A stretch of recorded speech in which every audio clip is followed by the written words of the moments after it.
I am chronically in an environment of chaos.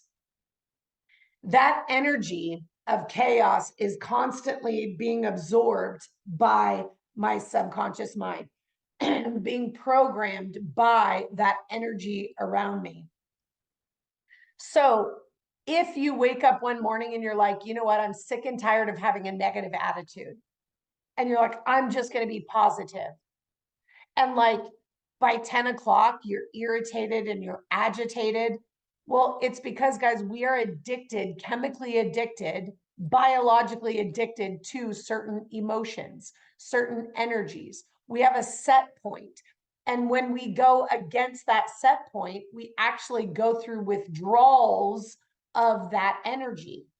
So if I'm used to being in a depressed state because that was my norm, when I try not to be depressed, guess what happens? I go through withdrawals from the depression. And then I get irritated and I get agitated. And then my reticular activation system actually starts looking for something that will make me depressed so that I can what?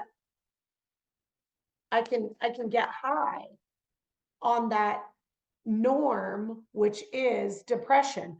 And then I look at one of those little puppies on the TV that's like, all like, "Ah," and they're like, oh, look at all these puppies that like die every day because whatever, and give us your $19 a month. And then I'm like, oh, yeah, I feel so good now that I'm depressed again. Right.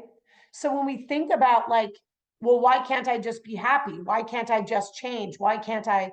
Well, because you have a program running, right? So does that take you out of like responsibility? No, it doesn't take you out of the responsibility to shift, but it sure does take you out of the blame and the fault of it. It's not your fault. It is your responsibility if you want something different. Do you feel the difference in the energy of those two things? Right? No, it's not your fault. And it is your responsibility.